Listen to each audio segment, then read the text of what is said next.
Welcome back to Horror at Random. I almost said Fandom at Random. That's my other podcast. Oh, This is a spin-off slash requel slash reboot, whatever you want to call it, called Horror at Random. And I am Brian, one half of the Fandom at Random podcast. I am joined today by Mike the Movie Misfit. How you doing? fine. How are you? I'm good. You know, I'm actually very excited because me and him are going to be talking about the Nightmare on Elm Street franchise, and doesn't get much better than that for me. Yeah. There's lots to talk about too. So there is. I know the both of us together could probably talk about this forever. So it's going to be a little bit of a long video, but that's okay. That's okay. If you guys haven't tuned in the past, Mike the Movie Misfit has been with me before. His content is great. I'm going to leave all his links at the bottom. So make sure you like, follow, send him some love, check out his content. At the same time, check out fandomatrandom.com. You can like, listen, and follow from there, or you can go to YouTube or Instagram or TikTok, whatever, just show us some love too. Otherwise, like I said, those links will be at the bottom from Mike. Anything new you're up to lately before we get into anything? I just posted 2 videos for Shutter Saturday. Since today is Saturday, I posted 2 reviews for something called another Shutter original, one called The Cellar. I posted a review on YouTube.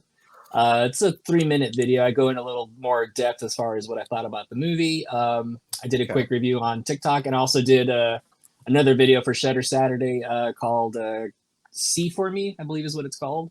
It's kind of like a Hush type movie, except this time it's with someone that's blind. So similar kind of movie.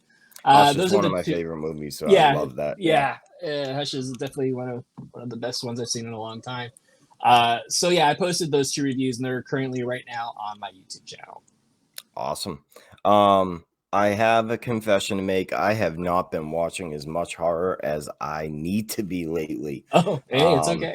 Yeah, I have I don't know. I'm working on the YouTube and Horror at Random and everything else. It's like, I just realized the other day, I'm like, man, I haven't watched fucking horror for a little while. So I got to get back into it because I saw some stuff that you recommended that I want to watch. Mm-hmm.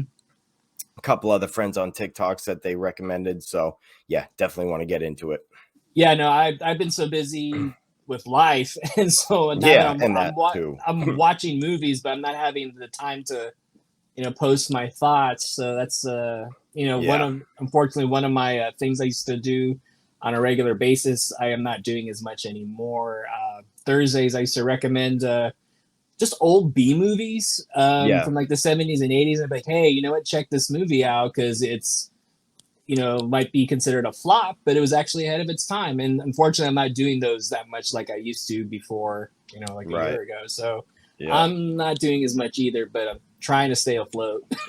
Well, one thing people don't understand, one thing I didn't understand before getting into this, dude, is the amount of work that goes into social media alone is fucking insane. So no, it is. And it's definitely could be defeating when you're like, can't wait to see how many people see it, and you're like, oh, 5 people saw it. Yeah, exactly. Yeah. And especially the ones where you're like, all right, this one's gonna blow up, people are gonna love this one, and then you see like 20 views and you're like, what?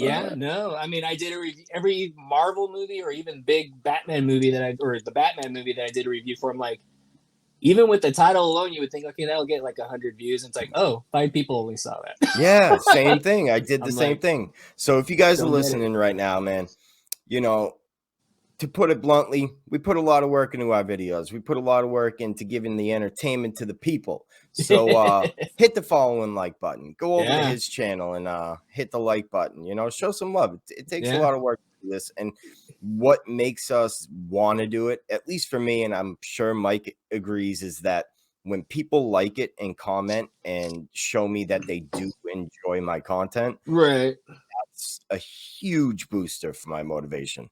Yeah, no, and in fact, too, I try to give honest reviews. Like if I don't like something, I'll say, hey, I don't like it, but I had something good going for you. I just don't want to. I don't know if you noticed this. I don't want to go on a rant, but like when other creators, especially other creators that have a huge following, I feel like their answers or reviews are very cut and paste. I feel like they're saying, hey, guess what, guys? I just saw this most amazing movie. it's called Crap on Film. And it's like, it's the best movie I've seen before. And it's like, I'm like, you're onto something there, man. I'm like, this sounds fake. And it's tough, like, because I just saw The Northman, for example, right? Everyone's raving about this movie. I'm going to be putting out a review, so I won't go into it. But let's just say I might not agree with a lot of the reviews that are out there right now. I very much plan on putting that on TikTok, my true feelings about it, Right. But there are some times where I'm like, well, maybe if I just gas up this review a little bit, people will watch it more. So I'm trying not to be tempted by the devil, No. And I was, I've been noticing that a lot. I'm like, it's always the people with like 300 plus followers. And it just reminds me of that scene from Wayne's World where they're like, it's like people do things because they get paid. And that's really sad. And I'm like, I'm like, is that what I have to do? I'm like, yeah. Well, no, keep sticking to it, dude. I like the content. Yeah. If it pays the bills, I'm like, right, exactly. Yep. So anyway, let's get into our content for today. Nightmare on Elm Street ranking. We are going worst to first. And yes, we did include Freddy vs. Jason. Personally, Freddy's in it. I consider it a Freddy movie just as much as I would consider it a Jason movie. So, what we did was we took Mike's list and my list, compiled them, and I did a consensus ranking, which means it did it one list based off our rankings, and we're going to go over them. Like I said, we'll start with the worst. And that would be Freddy's Dead. And you know what? I didn't make a note on... Shit, I meant to do this on our personal rankings. Which one did you have this on? No, this was my last also. Okay. My worst. Yeah, this is my worst. And that was mine, which is why it ended up at the end. So, directed by Rachel Talalay. Do you know how to pronounce her name? You know what? Yeah, it sounds right to me. Rachel Talalay. This was the 90s kind of refresher of Nightmare on Elm Street. They thought they had something. They thought, let's bring Freddy back, but one last time and end it. And it was a complete fucking flop. I saw this in the theater. Oh, you did? Ooh. Yeah, I was a little kid too. So this was... I always try to remember what came first, this or Jason Goes to Hell. So I think it was this one. And and I just remember being like, almost, I took it personal. I actually took this movie very, very personal. Like almost like if I was the one that wrote, or like I invented Nightmare on Elm Street and they just like, took a big poop on it, And I just remember being in the theater like this, I was probably 9 years old. And this was like the first actual Nightmare on Elm Street that I saw in the theater. I've seen other, I've seen Friday the 13th, but not Nightmare on Elm Street. So I just remember being in the theater being like, wait a minute, even though I knew nothing about script writing, I was like, when did Freddy have a kid? I was like, what? I was like, huh? I was like, what's going on? And then like even sitting there, being 9 years old, being like, the acting's really bad in this movie. I was like, it was kind of like looking around. And I was like, I elbowed my buddy that went with me. And we were both like, something doesn't feel right. Like, this was the first, to be disappointed.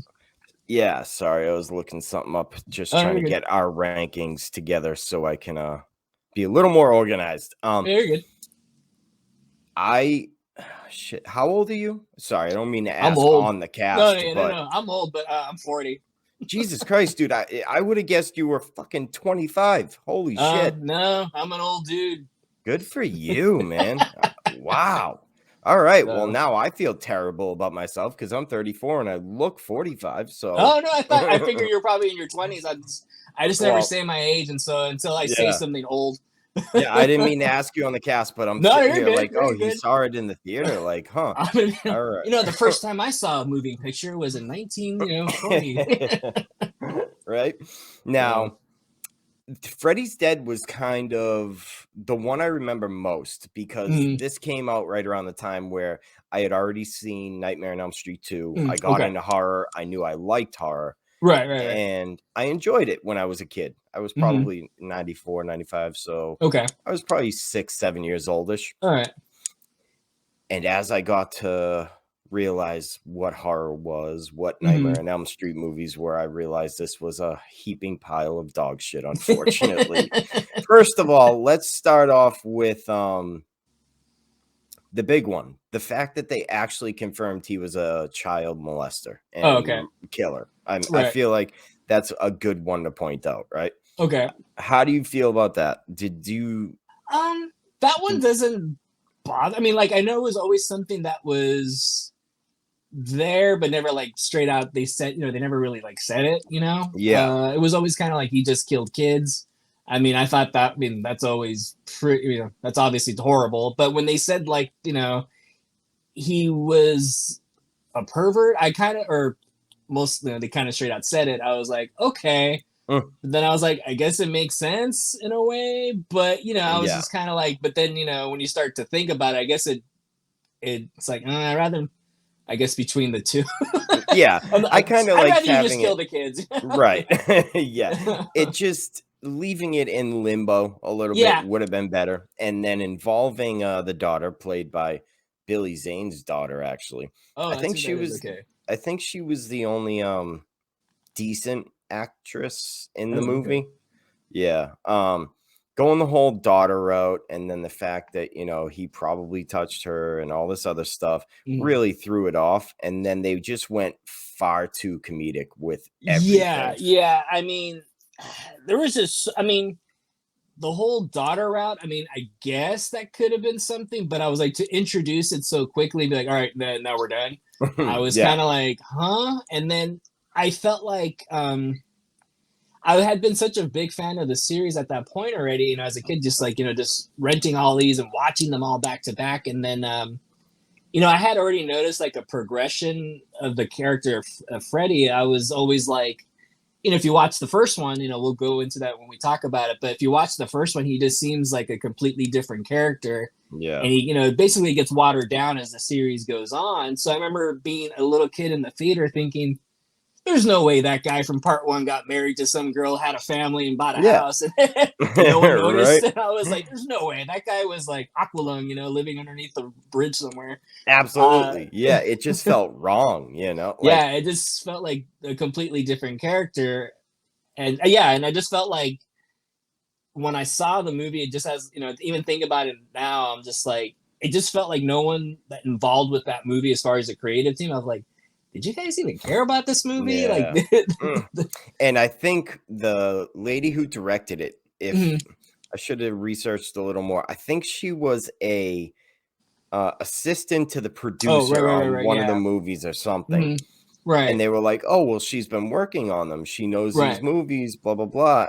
And she had stated in one of my favorite documentaries, Never Sleep Again. If you guys haven't checked that out and you love Nightmare on Elm Street, check it out. But she stated she felt like she had something to prove. So she came out swinging. Right. But at the same time, just like every other bad movie out there, studio meddling got in the middle of her vision and it got all fucked up. So the comedy being too over the top, the background, we see Freddy without his makeup, like for the first time, I believe, besides maybe the Dream Child, where they show him in the crowd of 1,000 maniacs. But otherwise, as Freddy without the makeup, that type of thing. And overall, I just think it really fell flat. We did get some good moments. Like, one of my favorite scenes from that movie is the map says we're fucked. You know? I mean, there are some cool moments in there, but I was just like, I'm just like, it felt like such a disrespect. I mean, not only to the fans, but like even to Wes Craven too, because it's like, you know, even in that documentary, they're like, you know, Freddy's the one that, you know, built, you know, New Line Cinema, and it's like, okay, well, why did you treat him like crap? Is that how you treat your bread and butter? You know, it's like, wow. It's like they all got together in a boardroom and they said, well, what people love about Freddy is he's funny. Right. So we should run with that. It's like, no. He is sadistic and he is charismatic. There's a difference between being scary and all those things and just being funny. And they went full funny route. There's there are so many moments, especially now, like rewatching it, because I always tell people this is the one that I hate. Like I hate this one, and like people be like, they're like, no, let's watch it. I'm like, okay, and I'll watch it, and I'm like, mumbling to myself the whole time, and I'm like, man, I even feel bad for Yofat Kodo in it because I'm like, man, he's probably like, I finally get in a Nightmare on Elm Street movie, and it's this one, I'm like, he's such a good or he was such a good actor. I'm like, geez, that poor guy, and then and it's just like, even watching the movie, I'm like, oh, like when they're in the town, I'm like, oh, they're just driving around a studio lot. That's all it looks so bad, and then like, having the adults play their role. Who was it? Tom Arnold and Roseanne. I mean, they got people in to play, and it just fell apart. So overall, this is the skid mark on the Nightmare on Elm Street franchise. And number 9, last worst, is Freddy's Dead. Now, can you guys guess what's next? No, maybe, possibly. All right. Number 8, the reboot, 2010. Yep. I was excited for this. Obviously, I have stated many times this is my favorite franchise ever. When I saw that they were coming out with a remake, I could not have been more excited. And I think this did have potential, but they made a lot of wrong decisions along the way. So how'd you feel about it? I mean, I knew it was inevitable. I knew it was going to happen. It was like, Freddy's a modern day, universal monster. It's like, it's going to happen someday soon. So anyway, so I went into it going like, okay, let's see. And I do like Jackie Earl, Haley or Harley. He is a good actor. So I was like, okay, I could see him doing something good with this, Yeah. And I was just like, I didn't like the makeup effects on him because I think they combined CGI with it too. So it had that look. So I was like, he kind of looks like a cat, but whatever. But I could tell like he was trying. I was like, I could tell this guy is actually trying for this. He's trying to do the part justice and everything. Right. And I think it just goes. I mean, I don't know if it was the director because I think the director does music videos. I don't know, but nope. I think you're thinking of 5 and 4. We'll get to that. Oh, okay. Yeah, okay. Yeah. So the director, I was like, I don't know. There were certain things that bothered me because, and this is me being maybe a practical effects snob, but like the scene with like, the classic scene of Freddy coming through the wall, it was so poorly CGI. And I was like, in the 80s, they just used spandex, man. Right. Like, that's all they did. And I mean, throwing on top of that some of the positives in this movie are the special effects for me because we get the aisle scene in the grocery store, the micro dreams, right? Yes, that's a cool scene. That one, and then when Katie Cassidy, who plays Kristen, I think, falls asleep in the classroom and everybody turns to ash. Oh yeah. Okay. So when you have scenes like that were CGI, but also worked really well, and then you do the Freddy coming out of the wall scene, it was like, what were you guys? Who passed that? Who okayed that? Yeah, who okayed that? And not only that, but of course I'm gonna forget her fucking name right now. The girl who played Nancy. I was gonna say I forgot who was even in that movie. I know her name almost 99 times out of 100. Rooney Mara. Okay. Completely wrong choice for Nancy. Right. Yeah. I mean, I don't remember anybody in that movie other than Jackie because I'm like right. Because I was like everyone seemed very forgettable. And don't get me wrong, Jackie Earle Haley is a great actor. And I love him in a lot of stuff. I just don't think he was right for Freddy. And like you said, he cared. He definitely tried to bring to that role everything he had. Right. Yeah, that's one thing I could say about the movie. Like, even though like it was definitely not my favorite, compared to like Freddy's Dead, I could be like, at least someone in this movie tried. At least there's some really bright spots. I'm like, and it's just a man movie. Yeah. Katie Cassidy though, as the side actress. If Chris Fowles, they call her.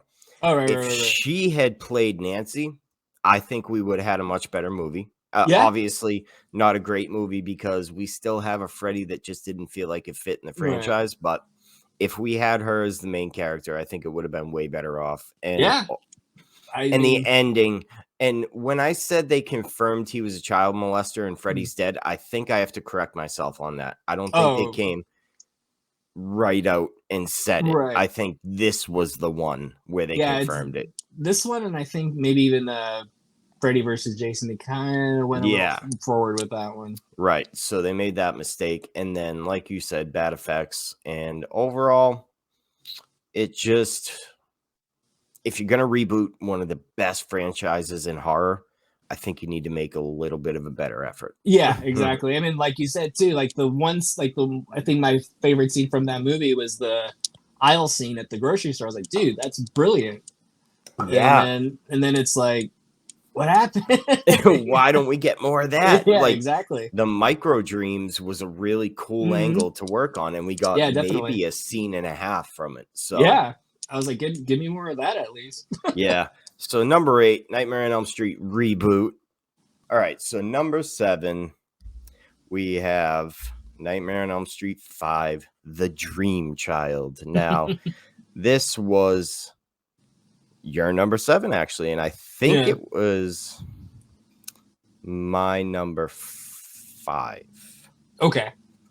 I'm just going to say your rankings because I can't find mine for now. But yeah, so Nightmare on Elm Street 5, The Dream Child, number 7. This is where, for me personally, everything that comes after this was a good movie for me. It just, so you might think, oh, third to worst on this list. That's a bad movie. Yeah. Not for me. For this franchise, everything from The Dream Child up that we haven't mentioned yet is good by me because I'm a little biased, but yeah, no, I don't even hate this one. It's just my least favorite compared to the other ones. Exactly, yeah. So I can watch this one every other day, just like all the other ones. So it don't matter. But yeah, overall, I think this was kind of where the comedy balance and zaniness of the franchise really tipped over a little bit. Yeah, that's how I see it too. I mean, I loved this one as a kid. You know, I was like, oh, another Freddy movie, cool, right on. But yeah, the comedy for sure. And like I said, last video, I've always been a big makeup effects person, or just a lover of it. So when I started noticing like the Freddy makeup not looking as pristine, or maybe it was just the lighting. They started lighting him up too much, and you could kind of just like it. Just I don't know. He kind of looked like bacon after a while. So yeah, right, absolutely, or uncooked bacon, I should say. So other than that, like I didn't mind this one. I thought it was still interesting because they still kind of went on with the, Amanda Kruger story. So I kind of liked that it kind of continued. So I wanted to know more about that character. I did think it was cool. The thing that I think is funny, especially watching it, as I've gotten older, is when in the opening scene when Freddy's reborn, I was like, why is he a burnt baby? Why does he why does he look like something out of Mac and Me? I was like, why did he look like that? So other than that, I mean, this movie's fine. We get baby Freddy, and so that was fun. And it was kind of bittersweet for me because it was weird, but it was fun to get a baby Freddy. Not only that, but we get a full movie of Lisa Wilcox as Alice, which I think actually with you too, it's one of my favorite Final Girls, maybe even top 5. So to get a full movie with her was pretty cool. I did like her character. No, she's definitely one of my top 5 or 10. It was cool to see her take Freddy on again, and then I did like that Kelly Jo Minher was in it too. She's been in a few of my favorites also. So I was like, oh, this is cool to see her in a movie because a Nightmare on Elm Street movie, I should say, because I was always a big fan of hers in the movie Summer School. Oh yeah, I was gonna say, I'm looking it up now. Summer School. I remember that. I love that movie. Yeah, she's been in a lot. But no, I like that she was in it. I had mentioned, well, we'll get to it. I'll bring it up when that movie comes up. There was for sure. Another Final Girl I wish that could have been in this one. Right. But, I know. But yeah, this one is definitely. I do like this one. It's definitely not my favorite because I remember the comic book thing. I was just remember watching it as a kid, being like, "This is kind of cool," but at the same time, kind of stupid. When the Super Freddy came out, I was like, "It's cool," but at the same time, I was like, "It's kind of stupid." But I was like, still okay with it. I was like, "All right, I'll give it a pass." This was a continuation on the MTV feel of exactly. Nightmare on Elm Street. Cool, 4 kind of started it. We'll talk about it when we get to that. Yeah. But Stephen Hopkins definitely took what 4 did and ran with it a lot. Yeah. The comic book scene was cool, but at the same time, it was strange. Kind of like the video game scene in Freddy's Dead. Yes. It almost reminds me of that, right? Yeah. It's not as bad. The only thing for me is the story. I mean, we're talking about Nightmare on Elm Street, so don't get me wrong. It doesn't have to make complete sense, but the ending to this movie, I was just kind of like, okay, whatever. Yeah, they're running out. They're running out of ideas. They really had to tie it up. Yeah. But overall, I think Lisa Wilcox did a great job tying up, like you said, tying up the story from the Dream Warriors trilogy. Right. And overall, it had some good scenes, good effects, and 1,000 Maniac story and all that good stuff. So I don't hate it. And I don't even hate though it either. It's low on the list, it just isn't as good as the other ones. Mm-hmm. Yeah. All right. So that was number 7. Getting on to number 6. And like I said, we're adding Freddy vs. Jason. So Freddy vs. Jason comes in at number 6. Man, this is probably... And let me just check what your ranking was on this first. Hold on. Yours was number 6. So, you had this. Yeah. I mean, you had this pretty high up. Yeah. This was, everyone always says who was your favorite, but I always feel like this was a Freddy movie more than a Jason movie. And Jason got kind of dissed in this movie. Yeah, he definitely got dissed. Yeah, exactly. This one I almost wanted to put a little higher, but it was so close. But for me, I really liked Freddy in this movie. I did like that he kind of, even though he was still comical at times, he kind of went back to dark in a way. Yes. I mean, he was probably closer to the first 2 movies or first 3 than he had been in a long, long time. I would say I liked this version of Freddy better than Wes Craven's New Nightmare. I would say just by a tad, maybe, or neck and neck, maybe. Yeah. But I really liked how they portrayed him in this one. I did overall like the way he looked. I do think they showed his face a little too much, or the lighting was a little too bright on some of the scenes. But I mean, I liked Devil Freddy. That scene where he jumps out of the lake, I was like, man, that's some good stuff. It was cool. Yeah. I mean, I do wish we would have gotten some more kills out of him, but I mean, overall I really liked Freddy in this movie. And overall, like a lot of the scenes where he's like upside down, he's pulling when the girl's trapped in the locker. I thought that was really cool. Yeah, I mean, even some of Robert's, he did some iconic things that he only did in the first 2 movies, like little subtle little laughs or little yelps that he does. I'm like, oh, I was like, that's cool. We kind of got, so I kind of feel like we got a really good dream demon Freddy in this one. Yeah, for sure. And again, it was his movie. Jason really got the sidelines, which kind of sucked. But Ronnie Yu, who directed this, did not ever see a Nightmare on Elm Street or a Friday the 13th movie when he did this. Right. Normally, I think that would have hurt a movie, but I think in this one, it made for a fun battle royale horror popcorn flick, I guess you could say. I mean, I had a good time with this in the theater. And I was gonna say, this is the first Freddy movie I saw in the theater. Oh, okay. Yeah, nice. It was 2008. Okay. I mean 3. Sorry. Okay. And man, I walked out of it. I didn't even care if it was a good movie or not. I had just seen Jason and Freddy battle it out, and you couldn't have done it better. I was just happy with it. The Hypnosil angle and the mental hospital and the cover-ups and everything else, it really kind of made sense, and it really fit into the canon, I think, pretty well. Yeah, considering the director never saw any of the movies. Yeah, I mean, I was like as far as the movie, I really enjoyed it. I mean, and like we both said, this was a Freddy movie, and I felt like he did a good job with the Freddy angle and everything. And I was like, man, I wish it was Kane Hodder in it, or but oh well, unfortunately. Yeah.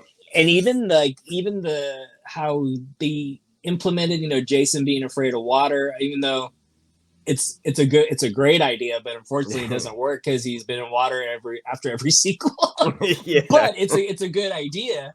Right. That's actually really cool. So when they did that dream sequence of, Freddy being at Crystal Lake, I was like, what? That's actually pretty clever. I was like, that's pretty cool. But like I said, yeah, Jason's been in the lake ever, swimming basically ever since part 4.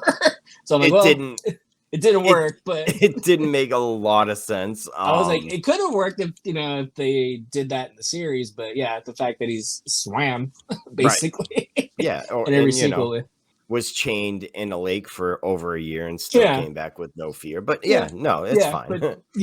But overall, I did enjoy this movie. Yeah, to me, it's a Freddy movie.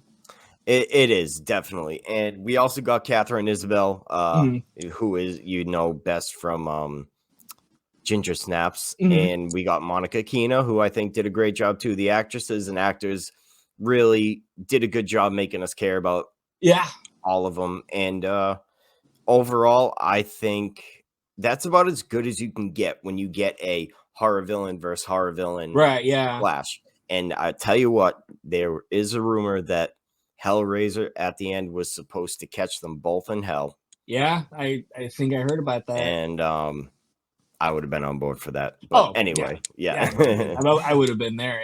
Yeah, definitely. I wish they went through with that. But overall, I think the studio hell that this movie went through and the script went through, it turned out pretty good. Yeah, considering, and this was Robert Englund's last time. So in a movie anyway. Yeah. So yeah, Freddy vs. Jason, number 6. And then now we're moving on to the top 5. All right. New Nightmare. Top 5. Yeah. I love this movie. Yeah, me too. It is genius, first of all. It screams Wes Craven with the whole meta storyline, the whole meta script, and it worked out very well to have him return after I can't even add up the years, but yeah, he comes back and writes a script like this, brings back Heather Langenkamp. She's got a kid, and to bring it into reality and have all the original actors and actresses play into this story was amazing. Yeah, no, definitely. This was a big deal. I saw this one in the theater, and I was probably already like maybe 12 or something. I don't know. Yeah. I was up there getting there. So I was excited because I remember when they first advertised this movie, it was, advertisements back then were very small. Like, it was a quick teaser. They didn't give the movie away. So I was like, what is Wes Craven's New Nightmare? What is it? Like, even though like the poster just had, Freddy's eyes, on the poster. And I was like, what is that? What's that going to be? I was like, kind of looks like Freddy. And then I was like, oh, it's Freddy. He's back. So I was super excited. And the cool thing was too, there were a lot of earthquakes at that time. So, so going to see this movie in the theater, it was like, oh, they wrote that into the movie too. And I was like, yeah, we were just experiencing a lot of earthquakes around that year. So it was definitely surreal. So yeah, I was excited because, Freddy's Dead left such a bad taste in my mouth. So it was nice that the movie acknowledged that too. And then it was nice to see it, see Robert or everyone back on the screen together again. So I really did enjoy this movie. It was good because this came out 3 years after Freddy's Dead, when everyone thought the Nightmare on Elm Street franchise was kind of done. No one wanted to touch it again. And Wes Craven was like, you know what? I'm not leaving it that way. Right. Yeah, no, I really enjoyed it. Like I think I had minor things about this movie that I didn't like. So, I mean, overall, I love this movie. It's definitely one of my favorites of the franchise. I think I had minor things about it that I didn't like. I even think Wes Craven kind of mentioned that too. And I forgot in what interview he was like, It's like, I probably shouldn't have done that, but oh well. But I was like, right. oh, okay, but yeah, little teeny tiny things. But overall, I enjoyed this movie. I think this is where it gets to liking the franchise to loving the franchise for me, because this movie and everything here on out, I do love. Honestly, I can rewatch any of these, and New Nightmare is one of my favorites, and it provided so much new things we needed for the franchise, like Freddy's look alone. I know a lot of people had a problem with that at first. I loved the trench coat and the hat and the new glove. It just felt great. It just felt fresh. It felt different, but it also felt like it was rooted in Wes Craven's mind. Right. Yeah, I remember I was always kind of confused about the glove, just because in the beginning of the movie, he puts on almost like a mechanical hand, and then I know that's just a scene that they're making for the movie, but then I was like, so is it a mechanical hand? Is it a bone hand? I was like, what is it? I remember I was always kind of confused about that, and I was like, I don't know what it is. So I remember being the same way, and then I think as I got older, I wrote it up to the whole dream demon thing. Okay, where we're getting an actual Freddy against the actors, so this is like him reincarnated how he wanted it to be. That's how I wrote it up in my mind. I mean, that makes sense. I mean, that makes sense. I remember it just always being like, man, I would have liked to have seen Robert Englund as as himself, having Freddy come after him. Was like, that would have been a pretty cool thing to do. A very missed opportunity. Yeah, one of the biggest missed opportunities. I was like, how cool would that have been? I was like, that's something I was like, I wish we would have got a few minutes of that. Yeah, and I think Wes probably, if I had to guess, regretted not having a scene between him and the new Freddy. That maybe the technology wasn't there yet. Who knows? But it could have absolutely worked. Yeah. New Nightmare, 1994. Wes Craven's return, and also it turned into a fan favorite over the years. You can't deny that it was different and lovely. All right, so now we're on number 4. We're getting close. Now, number 4, Nightmare on Elm Street 4. Ties right up. The Dream Master. This is another one I love. Yeah. And this is probably the intro I remember the most. Where oh no, wait, I'm sorry, I think I'm talking about 3. Are you thinking of where they do the poem quotes or something? No, I'm talking about when she's building the house with the paper mache. 3, isn't it? Yeah, it's 3. All right, I fucked up, but anyway, cool. the Dream Master. This is where I think you could say this is where the sticks that built the Nightmare on Elm Street franchise started popping out one by one, maybe. Yeah, I would say that. And it's funny, you said something that I would have called it the same thing too. I feel like this is where, and I use this name all the time, is where they use MTV lighting. Yes, yeah. And that's the only way I could describe it. It's where they start using like the neon greens and the neon reds a lot, and things aren't dark anymore. And the music and everything else. The music, exactly. So I always enjoyed this one as a kid growing up. I don't hate it. It just that you're right. This is where you could see like the things really starting to change. And I remember just being like, I was always into continuity as a kid growing up. I don't know how or why, but I just was. So when I noticed Kristen was like, not the same Kristen anymore, I was like, oh, that's that kind of threw me off. As a kid, I remember being like, it was weird, Yeah. But Rennie Harlin himself said in the documentary, he's like, we have some dude from Norway, come over here trying to understand America, and what he thought was MTV is where it's at.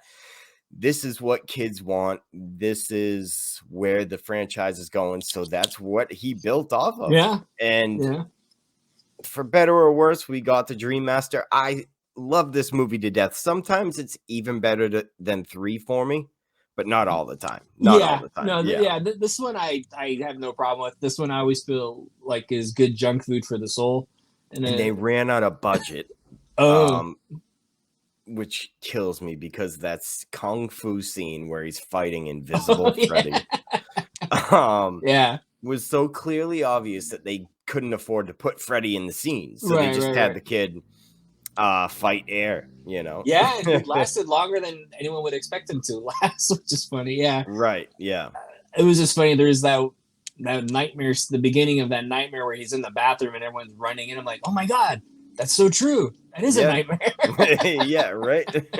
But yeah, this movie I didn't hate. I mean, this was definitely one of my favorites growing up as a kid, because I always dug that whole montage of Alice strapping on, you know, all her kung fu gear and her jacket, the spike wrist around. I remember I was a little kid doing the exact same thing. You know, I grabbed my mom's pearl necklaces and like all her stuff and wrapping around my wrist, and then found whatever denim jacket I had, and being like, yeah.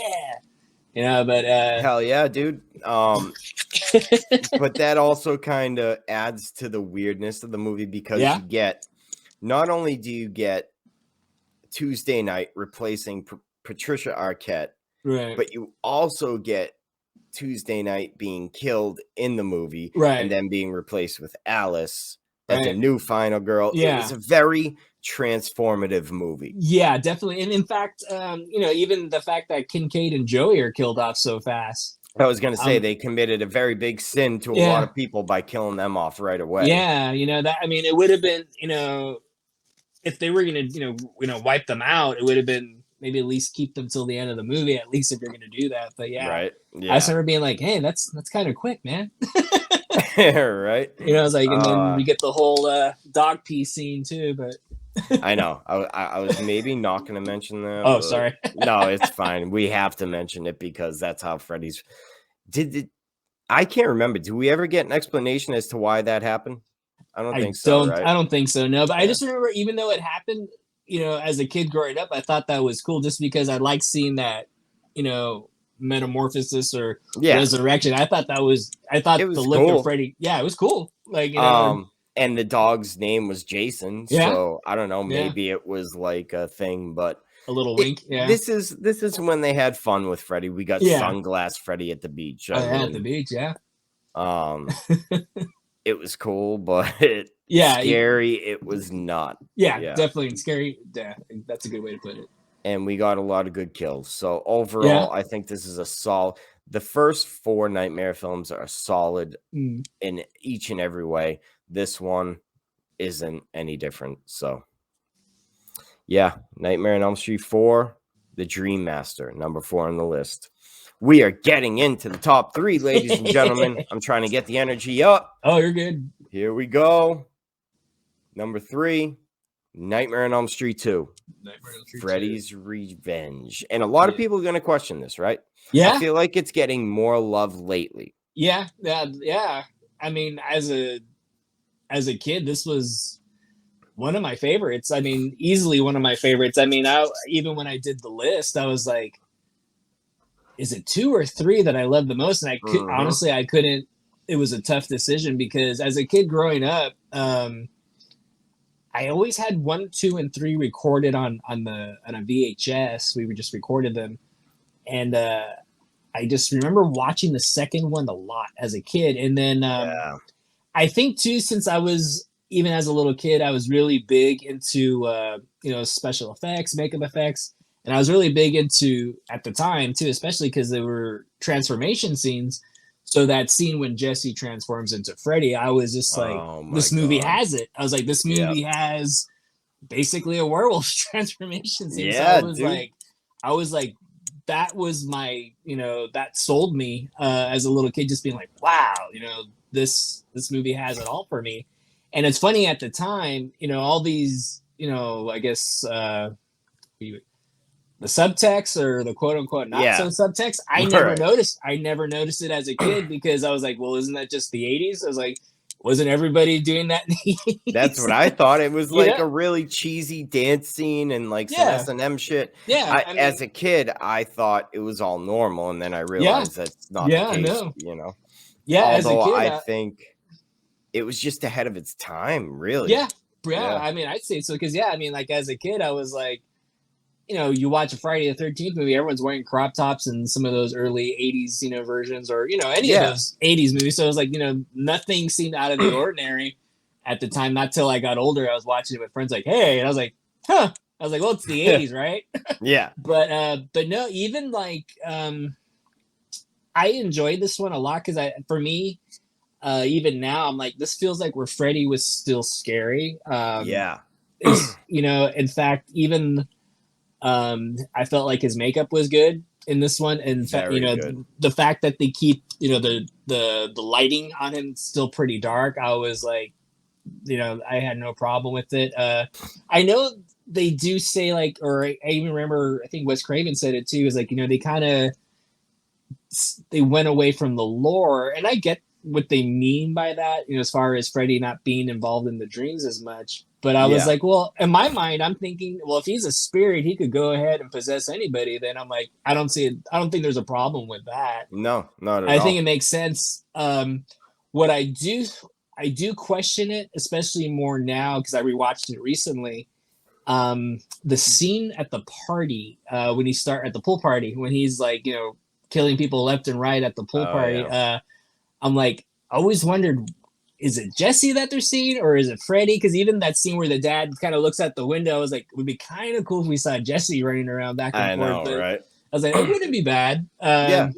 But I mean, I think it still has some pretty cool stuff. Even the special effects during the bus, or you do see Robert Englund driving the bus, so I thought that was cool. Right. Yep. Where the ground starts falling apart when they go into the desert. Such a creepy scene. Yeah, I'm like, that's good special effects even for today's standards. I was like, well, and this is one of the things, right? I think this is one of the few Nightmare movies from before New Nightmare that has actually aged well. Yeah, because I think so.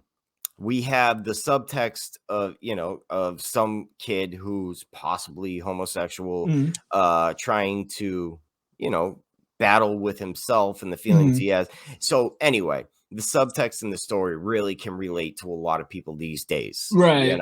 And it's actually a staple in gay culture. Yeah, Scream Queen, right? With Yeah, Mark Patton. That documentary really is great. You guys should really check it out if you haven't. But to give a little backstory on this movie, Nightmare on Elm Street 2 is the first horror movie I have ever seen. I remember sneaking into my mom's bedroom. Her and my aunt were watching it, and I saw the glove burst through the girl's chest. And I was in love, but terrified at the same time. And so I'm a little biased. This one bounces between my number 1 and number 2 spot all the time. Yeah, I can see that. It beats Dream Warriors for me, but we'll talk about that in a minute. And a big part of that is because of the ending where the bus is on the rocks. That scene is very creepy to me. The beginning, and then the Freddy bursting out of Jesse's bodies scene. I think that was amazingly well done. And the pool scene. And like you said, I could almost argue that the makeup was better, which turned out to be Freddy being scarier in this movie. Right. And I didn't realize that till I was older. I actually liked the first one for a while, but then I realized the second one, Freddy just has this more burned, slimy, dark look. And I was like, he does seem a little scarier in the second one. Yeah, no, I always argue because I mean with people on this, because some people are like, oh, that's the part 2 is the crappy one. I'm like, well, it's really not that. Well, it's actually not bad. And I'm like, no. And I'll have to like listen. I bring out my chart, and I'm like, this is why it's good. I'm like, Freddy's still scary, and then I'm like, just ignore the dogs with the baby masks on. Oh yeah. Just forget. Just look away. Yeah, like even there's this movie has so many good things, and people, I don't know if they just knock on it because it's the cool thing to do. I don't know, but I'm always like, dude, Freddy's still scary in this movie. I've noticed a lot of people coming around to it. I think for a while it was the whole, oh, you're not cool in horror if you don't hate Nightmare on Elm Street 2, which, like we were talking about at the beginning, a lot of those trends kind of haunt the horror industry. But overall, Nightmare on Elm Street 2 was a solid horror flick. I mean, you can't deny it was scary. And all the troubles it had and all the shit it went through, I think it turned out to be a really good addition to this franchise. Yeah. And aged better than most in this franchise. Yeah. Yeah. No, in fact, I agree with you 100%. I mean, I was watching it the other night, and I think I related to this movie a lot just because I didn't grow up with air conditioning, and growing up in California, dude, when that's hard. Yeah. And when there was those scenes where he's waking up in the middle of the night, and I'm like, I remember that. That was me. It's funny that a lot of the sweating sticks out in my mind from this movie. Is that weird? I didn't grow up in Cali without an AC, but I did grow up without an AC in New England summers, and it was hot. You know, I bet. No, I was like, I know that feeling. Yeah, it was just, I can't defend this movie enough. And Jack Shoulder is kind of a dick, the guy who directed it. But overall, we got a great movie out of it, and I'm happy. I think so too. Yeah. So that was number 3. Now we got the last 2. Of course, number 2, we got Nightmare on Elm Street 3 Dream Warriors. I'd say the most popular second choice in the franchise. Yeah. Yeah. And between our rankings, this is where it ended up, and it makes complete sense. Yeah, I mean, this was tough because like I was saying, 2 and 3 were neck and neck for me. I was like, it was too hard to pick. So I was like, you know what? Fuck it, I'll just throw it in there. And I mean, again, my top 3 bounce around every week. It could be something different. Yeah. So, but Dream Warriors, man, Patricia Arquette, first of all, was amazing. Great new final girl from Heather. Mark Patton was his own animal in the second part, but yeah, I forget where I was going with that. Chuck Russell, really, the director of this movie, he really balanced. This is where we started getting charismatic, funny, wisecrack Freddy, but it wasn't overboard. It was subtle. It was very under the surface and kept Freddy scary. Right. Yeah. I remember. So by this point, I had already seen 1 and 2. I had already rented them at a lot, and then we rented this one, and it was a big deal. Like, and there were, back in those days, it was like a mom and pop video store, so I think there was only 1 or 2 copies of the movie. So we were lucky enough to get it. So I remember watching it, being like, "Whoa!" Because just the opening scene, I think is great altogether. I really like that scene where Kristen's running with the little girl, and you don't really see Robert yet. You could see like a shadow, kind of behind her at some point, and then he does that cool slide into the hall. Yeah. He's like, hey, does that cool pose, and I like it because she's kind of stuck and she can't run, and he's like slowly running, catching up to her. And I'm like, oh, that is such a good shot. But what I always thought was creepy and well thought was right before when she runs into that room and all the teenagers are just hanging. Yeah, I was like, that's actually really cool. I was like, that was very good cinematography. Yeah, in a movie that I don't want to say had no right to have it, but like you wouldn't expect it. So when you into it, it was like, holy shit, that's really cool. And this was the intro I was talking about with the music. Yeah. And her building the house. Yeah. And then the scene where Freddy holds her mother's head in the bedroom. I specifically remember having nightmares about that for a month straight, thinking my mother's head was going to get popped in the bedroom. And like, so this is one of the first ones. Yeah, where's the bourbon? And it freaked me the fuck out, man. I'm not going to lie. It did, No, the scene that I remember that got to me, even the beginning of the movie, like when she's building the house, or she's coloring the sticks and everything, just the music alone was kind of like, ooh, and it was like a long scene. So I remember being like, this opening is scaring me.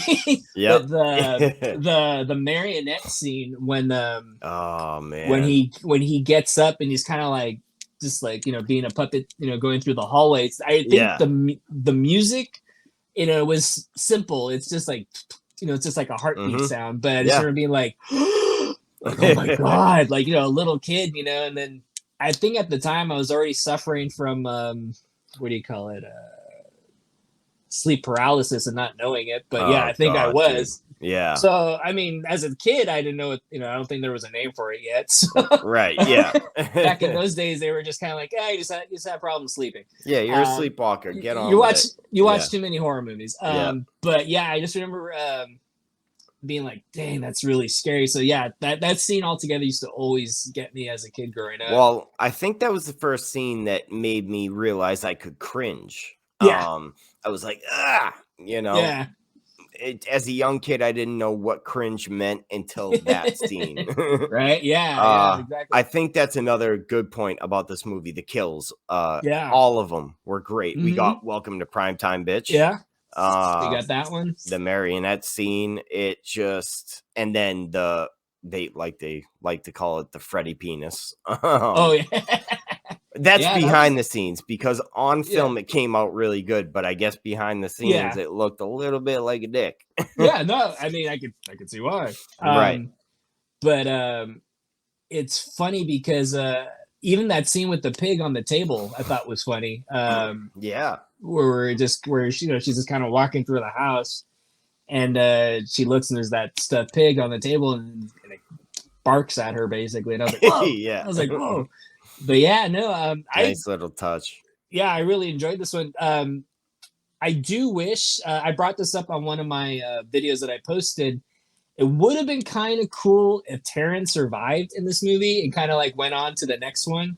Yeah. And kind of maybe joined Alice in the next one. I was like, that would have been kind of cool, because I thought she was a cool character. It would have, it definitely would have been something cool to explore. At the same time, she was a cool character, so her death actually was impactful as well, which you have to ask for from deaths, is being impactful, so yeah, that's true. But I see what you're saying. It would have been really cool to explore that angle too. Yeah. And we're also glossing over the return of Nancy. Yep. She comes back to help the kids from the remaining kids from Elm Street, and the scene where Freddy Dick sees her and says, "You." Yeah. Is that what he says? Yeah. He's like, you. Yeah. That was, I got goosebumps. I was like, oh my God, that's so cool. I remember being a little kid with my sister, and we're just like, oh, you remember her. I was like, they're going to do it. They're going to duke it out. I was like, yeah. Oh, and then, but yeah, I just remember too, that her coming back, it, I don't know, it felt like it made the movie more real. I don't know if that's the only way I could describe it, but I just remember like, whoa. I did, and I remember too, when they introduced Freddy's mom into I thought that was really cool. I remember being a little kid being scared. I don't know why nuns were scary at the time, but nuns even that scary. Doesn't matter. But that scene, like I remember every time the psychiatrist, every time he was the one that really saw her. But that scene where he's just in that old asylum with her, and she's kind of like giving the story, I remember being like, oh my God, that sounds so incredibly scary. But I always thought I did like seeing John Saxon. He was always such a cool character, especially. I mean, I know we'll get into it more in the first one, but I always felt like he just represented like those old school dads. Like I was like, he's like a tough but fair dad. So I was like always kind of bummed that we saw his character kind of like kind of become like an alcoholic, and like he wasn't a cop anymore. It was, and I think it added to the weight of it. Yeah, for sure. Yeah, and it helped the movie. But I understand exactly what you're saying, because Black Christmas is another one of my top 10 horror movies ever, and he just plays the role so well, like the cop father / in charge role. Yeah, like I was like trying to explain that to my younger niece, and I was like he's kind of like a Detective Stabler before a Detective Stabler existed. That's a good point. Well, that's the only way I could describe him. He's like that cool old school tough dad. They're like, I'm gonna call my dad, and he's gonna come kick your ass. Yeah, and he it's so true. But but no, I love the third one. Even I always think that whole skeleton scene that they use was really cool. We're being like, whoa. Right. Yeah. I mean, it was kind of like stop motion, but it was done really well. Yeah. It looks great. I mean, I'll be honest. And then, oh, sorry, go ahead. Oh, no, it's fine. The wheelchair fight. I mean, oh, yeah. I specifically remember that every time. That was really cool. It had this is when the victims turned into heroes. Yeah. This is when they embraced being, again, they're dream warriors. They embrace the fact that they can control who they are in their dream, which kind of related to life. Like, you can be who you need to be to fight your monsters. Right. Maybe I'm getting a little too deep into it, but that's how I always felt about it. Oh yeah, no, exactly. I was always So overall, dude, number 3 is always going to be in my top 3 no matter what. Same. Yeah. So, I mean, we had number 2, Nightmare on Elm Street Theory. We're obviously at number 1. I don't know. Again, Nightmare on Elm Street 2 can sometimes be my number 1, but overall, in a general list, can you really have anything other than the original at number 1?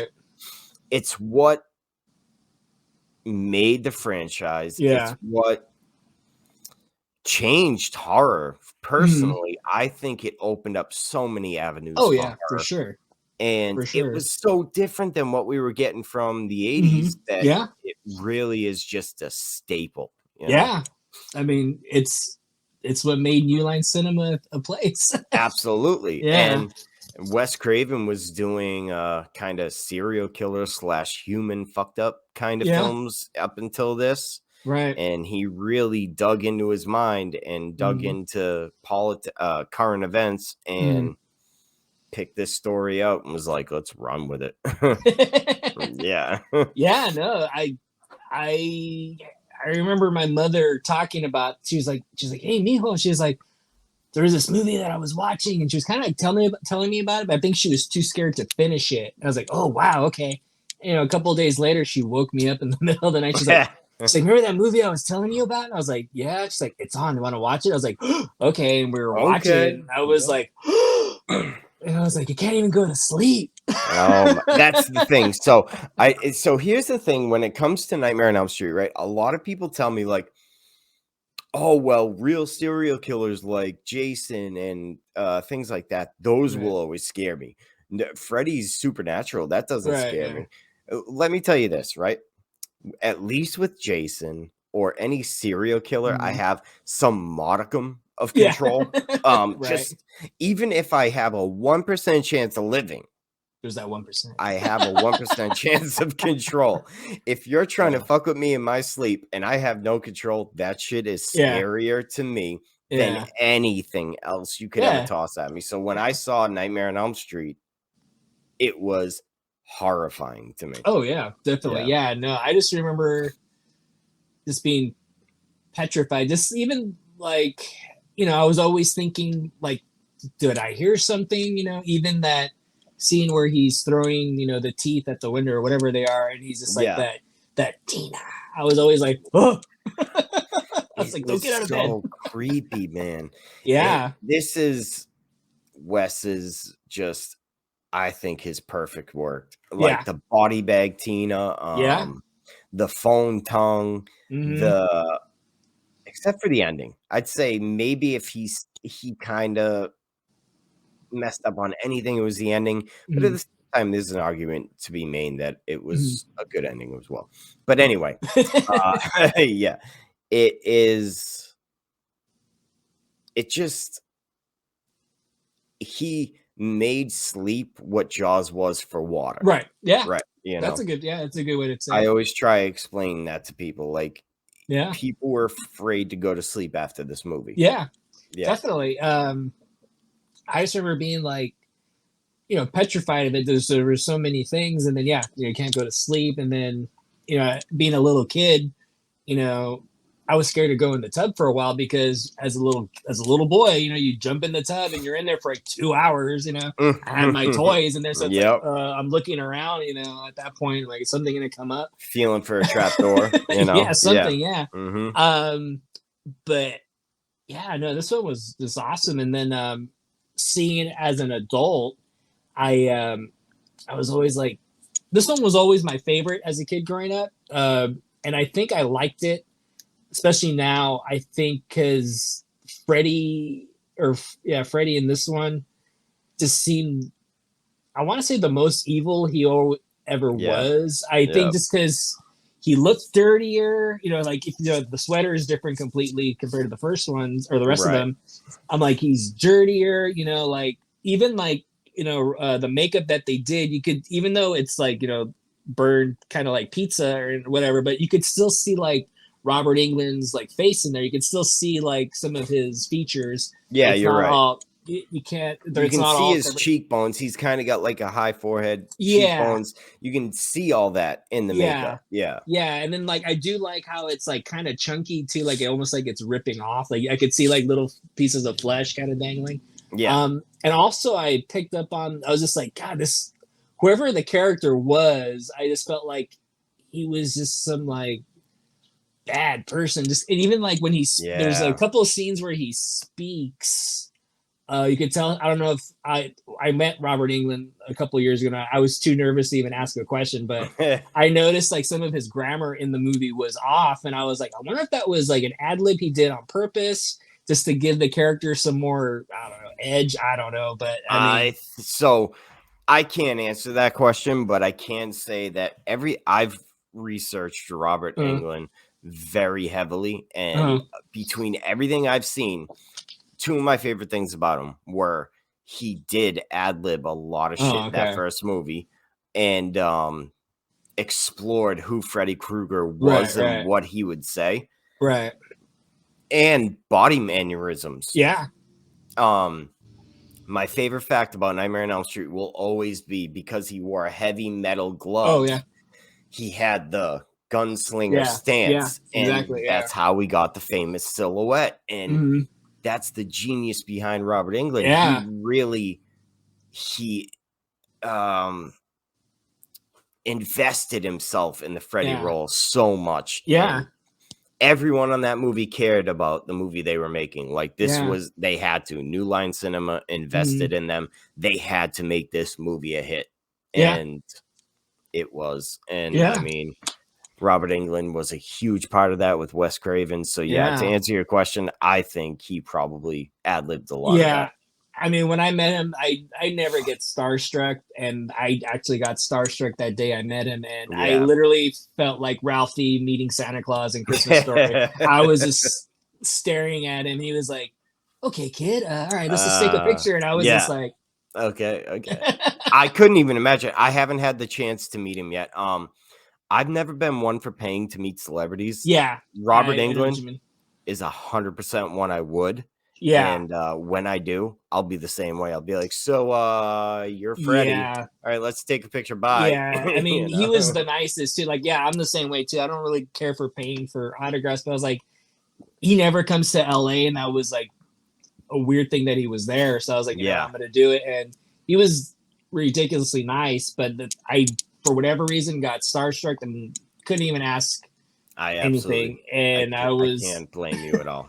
I was like, think of something obscure, like cool. And I was like, ask him something that he never hears before. And then he's like, oh fuck. Yeah. And I froze up like Ralphie, and I was waiting for Robert Englund to like ho ho and kind of kick me in the head, but luckily he was nice. But I heard he's cool. Yeah, he's super cool. But the first movie just is so good, and it's, even though like it probably had a bigger budget compared to other slasher movies, it still had that raw feeling to it. Well, Wes Craven was trying to do things practical. I mean, and I just had a good conversation with Justine Uff. I don't know if you follow her or not, but she we were talking about the whole Tina death scene and the way they filmed it and how it almost killed a bunch of people, but came off to be one of the best scenes in the original Nightmare on Elm Street. Instead of using some bullshit, Wes Craven was like, well, let's just build a room and spin it. And it works. It works really well, and a lot of people use that effect to this day. And I say, I mean, even that opening scene, someone had done a post like, oh, what's your favorite opening scene in a movie? And I mean, there's so many good ones, but part of me was like, oh, that iconic scene of, you know, the footsteps walking and Freddy making his glove. I was like, that's such a good scene. Oh my God, man. Yeah. It really was. Good scene. I remember just being like, it really is. It's just iconic. Seeing somebody building that glove. Mm-hmm. Like, that's the perfect way to start off this whole franchise. Yeah. Yeah. It's just like, ooh, you know, it's like crazy. And like, plus I always thought that was so cool how he did it. It's like, ooh, gotta write that down. There is something, I'm not sure if you've seen it. It's in one of my posts. I have it pinned, so if you go check it out. But I had noticed it as a kid growing up, and I think ever since the movies have been, you know, the color correction, you know, they tune things up. But in that opening scene, where we're first introduced to Tina, and right before the big scare, you know, when she's standing in front of the furnace, you could see Robert crawling on the floor, preparing to pop out. It's one of my favorite mistakes in movies, and when I saw it from you, okay, I was like, yes, because I love it. It's me too. The way they made it, you know. Yeah, and a part of me was like, well, maybe it wasn't even a mistake. Maybe it was just, I don't know, who knows. But the fact that I don't see it in the, you know, any more versions of it, I'm like, oh, okay, well, maybe. Yeah, well, what happened was it wasn't a mistake. That's how they were filming it. Right. And what happened was widescreen became available and different aspect ratios kind of came out. And they realized, oh, shit, we got to change the version of the film so people don't keep seeing this. Yeah. You know? It's great. And that's great. It brings me back to, like, movies like Texas Chainsaw Massacre where they were replacing rails for the camera car. Right. Mm-hmm. And just, man, directors had to think outside of the box back then. Yeah. No, and I respect them so much. Same here. Like, even that scene where, you know, Freddy's chasing Tina right before she dies in the street, and you see what, you know, I'm sure it's all done in one shot, but they have the smaller person that's dressed as Freddy. Yeah. But, you know, it works because you get Robert when she turns around, and it you know, I think that's cool. I mean, seeing that smaller person running was creepy as shit for me. So it actually made it better for me. Yeah. But and like, then the marionette arms where there's two workers. I think they were like janitors holding the sticks on the end of the arms in the alley. It just all the things he made work with what he had was amazing. I mean, like we were saying before, like with the, you know, with the reboot, you know, that bad CGI. I mean, I would take the spandex wall that they did, you know, anytime, you know. Absolutely. That's just clever filmmaking right there. That's the thing is you can't hire somebody on a computer to do what these directors did back then. And that's also leaving out the special effects guys back then. They deserved as much credit, if not more, for some of that 100%. Kevin Yeager is one of my favorite guys because just of how he made Freddy look in Nightmare on Elm Street too. Yeah. So I mean, what else can really be said about Nightmare on Elm Street? We have covered a lot. Nightmare on Elm Street 1 was a breath of fresh air in the horror community. I didn't live back then, but I have to accept that it was something different. It was something new, and it really was the birth of an icon. Yeah. My favorite franchise, so you know I'm never gonna complain. So I would say we didn't acknowledge the music. That's a big part. Yeah, I will say the music is a big thing, especially I would say probably for the first 2 and 3, maybe. Absolutely. Not only the score, but the nursery rhyme to go with it. Yeah, you're right. It needs to be mentioned. It was Heather Langenkamp's boyfriend at the time that made that score, and just made some random shit up, and that's what it came out to be. Yeah. I mean, that score, I mean, especially for the first one, I always like I don't know if it's with synthesizer or drums that they're using, but that whole like, I don't know, I always thought that part was just so raw. Yeah, just so raw. And you know what really is funny, because they came out with the techno version when I was a teenager. And the fact that it could fit so well into that techno version because of that synthesizer really kind of writes home about it. But I whistle it all the time. Just randomly in my head at work, I'll be like, yeah, that's a good one. I need to learn a guitar. Yeah, right. Besides, I'd argue Halloween is the only one that might be a little better than Nightmare on Elm Street. Yeah. I feel like they're neck and neck for sure. Definitely. There's something haunting about the Nightmare on Elm Street one too. It's just. And I mean, you had kids repeating that nursery rhyme, 1, 2, Freddy's coming for you. Right, yeah. So that kind of advertised your film and made kids who are too young to watch horror want to watch it when they grow up. Right. It's just, I can't praise this franchise enough. Yeah. It will always be so actually, while we're on it, what's your favorite franchise anyway? Ooh, horror? Geez, I mean, it's hard to pick between, Halloween. I could say Halloween. But Nightmare on Elm Street too. Yeah, I would have to say Nightmare on Elm Street. Friday the 13th, probably. I mean, those are my three. I would say, because I rewatch those regularly. Especially with, Friday the 13th. I tend to watch 1 through 7. Yep.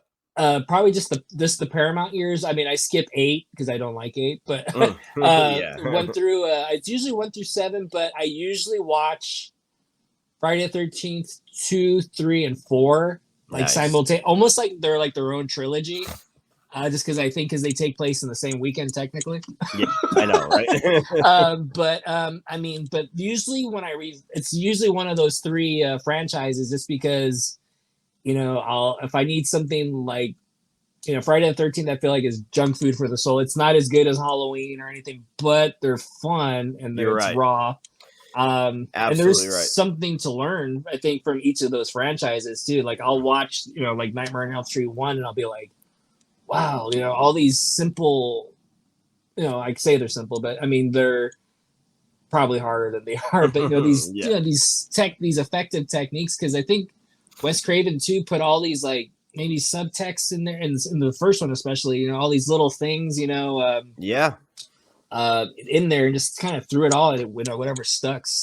That's what Wes Craven was good about, was a kind of, he thought a lot more beyond the script and what things meant behind the script than a lot of people. Which is why I love him. But you're right. I think Halloween, Nightmare on Elm Street, and Friday the 13th all bring their own little pizzazz to like the horror perfect storm. Yeah, because I still watch, 3 of those 3 franchises, and I still find something that I didn't notice. I watched something in Friday the 13th Part 2 the other day that I didn't notice. It might be a joke. I might be looking too deep into it. But I posted that scene where the girl's in the lake swimming and you could hear the Jaws theme in the background. And I was like, either I'm looking too deep into it, or they did it as a joke. But the girl swimming in the lake and you hear the violin or the cello, whatever it is that's playing, it's going dun dun. It's going dun dun. And I'm like, when I showed the clip, I couldn't post the whole thing because of the nudity. So I was like, oh well, but it keeps going after that. But speaking of Nightmare on Elm Street, but I was fortunate enough to go to the jail where the boiler room was filmed. Yeah, I was fortunate enough to see that a few years ago, or 10 years ago probably now. No shit. Yeah, that would have been so cool. It was cool just because the location itself is, empty and gutted, but it still looks like, I was like, man, if I had some money and a crew, I could, make something right now. Hell yeah, dude. You don't even need to touch it. It's perfect the way it is. That's awesome. But yeah, those are my 3 franchises I visit regularly, I should say. Yeah. And it depends on my mood. I'm always one more for Supernatural again, because I think anything other than Supernatural, I feel like I have a little control over. But when it comes to ghosts, dream demons, and all this other shit, I'm basically screwed. So, Freddy and Nightmare on Elm Street is always going to be my favorite franchise. I hold it close to my heart because one of the movies is the first horror movie I've ever seen. I can't ever wipe that from my head. So it's always going to be my number one. I'm honestly, I've had fun talking about it because I haven't done a franchise ranking live yet. I'm glad I got to do it with you. I think we had a good conversation, and I think we got some good stuff out there as far as like facts and things to talk about with these movies. I mean, like just like you say, I could keep going. Right, I know I could too. Honestly, I have a 4-hour documentary that I could keep pulling facts from because I've watched it 2-3 times already. But, that's always fun to watch. Yeah, we might have to revisit it. Maybe do another franchise ranking at some point. But yeah, no, thank you, Mike, for coming on again. Honestly, appreciate it. We always have a good time. And you guys, thank you very much. Again, if you haven't checked them out, Mike the Movie Misfit, and that's all the same on TikTok, Instagram, all that good stuff, right? I'll leave all the links at the bottom anyway. And then before you log off, make sure you hit the like and the follow button at the bottom. Fandomatrandom.com. Check out all our past episodes because besides horror, if you like Marvel, if you like music, if you like comic books, anything, we have an episode for everybody. So check that out too. But also check out my horror stuff. Thank you for joining us, guys, and we'll catch you next time.